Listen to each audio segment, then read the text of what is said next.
കണ്ടുവല്ലോ എന്തച്ഛനെ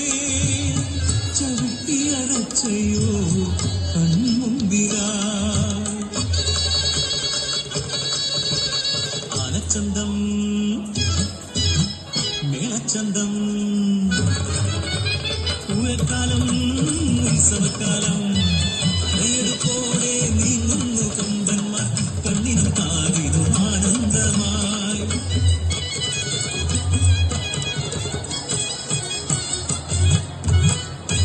മനക്കളി കൊമ്പൻ കുട്ടി ശങ്കരൻ ലക്ഷണമൊത്തവൻ കുട്ടി ശങ്കരൻ ഒന്നാം പാപ്പാനാണെന്റെ അച്ഛൻ ചിട്ടയെ പാലിക്കുവാനക്കാരൻ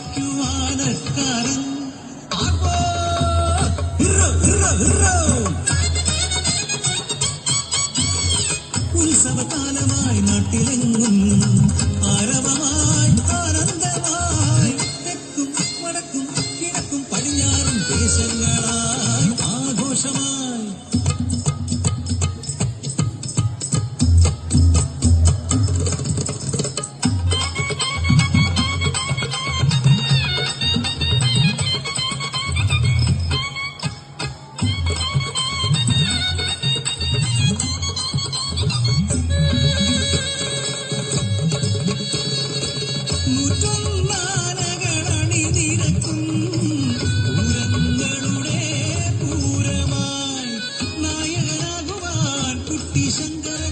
ഏറ്റുകയോ ലക്ഷങ്ങളും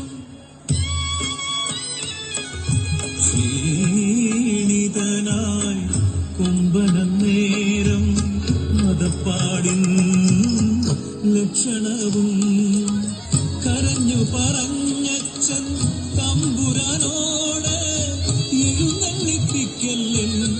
ശങ്കരനെ ഒരു ദിനം കൊണ്ട് കിട്ടുന്ന ലക്ഷങ്ങൾ വേണ്ടെന്ന് വെക്കാൻ കഴിഞ്ഞതില്ലാർക്കും നടചങ്ങലയിട്ടു ഇടചങ്ങലയിട്ടു തിരഞ്ഞെടുത്തി ശങ്കരനെ ഇത്തിരും മേളത്തിൽ നാദപ്രപഞ്ചം ചുറ്റിത്തിരക്കുന്നു ജനങ്ങളെല്ലാം ശങ്കരൻ മെല്ലെ ആടാൻ തുടങ്ങി ഉയർത്തിയ മസ്തകം താഴ്ത്തി തുടങ്ങി മാനക്കേടായി തമ്പുരാന് പരിഹാസമോടെ ദേശക്കാരും അച്ഛനെ വിളിച്ച് ആക്ഷേപിച്ചവരെല്ലാം മസ്തകമുയർത്തുവാൻ ആജ്ഞ നൽകി മനസ്സില്ലാ മനസ്സോടെ ദേവിയെ ധ്യാനിച്ച് ആനത്തോട്ടി കയ്യിലെടുത്തച്ഛൻ വിറയ്ക്കുന്ന കയ്യാല് വേദനയോടെ കൊമ്പന്റെ മർമ്മത്തിൽ അമർത്തിയച്ഛൻ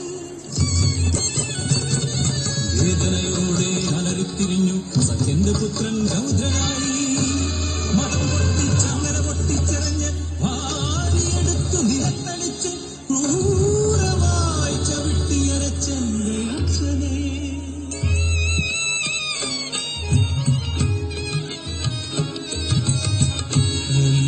കലിയടങ്ങിയപ്പോൾ ബോധം തെളിഞ്ഞപ്പോൾ പാപ്പാനെ കൊന്നവൻ താനെന്നറിഞ്ഞപ്പോ കൊമ്പുകൾ മണ്ണിൽ താഴ്ത്തി കണ്ണീരൊഴുക്കി മൃതദേഹത്തിന് കാവലായി കൊമ്പൻ പോകണമെനിക്കവിടേക്ക് കുട്ടിശങ്കരനെ തളയ്ക്കുവാനായി അച്ഛന്റെ ചിതറിയ ദേഹം കൂട്ടിയെടുത്ത് അന്ത്യകർമ്മം ചെയ്യുവാനായി അരുതേ ക്രൂരത ആനകളോട് വേദനയേവർക്കും തുല്യമല്ലേ അരുതേ ക്രൂരത ആനകളോട് വേദനയെ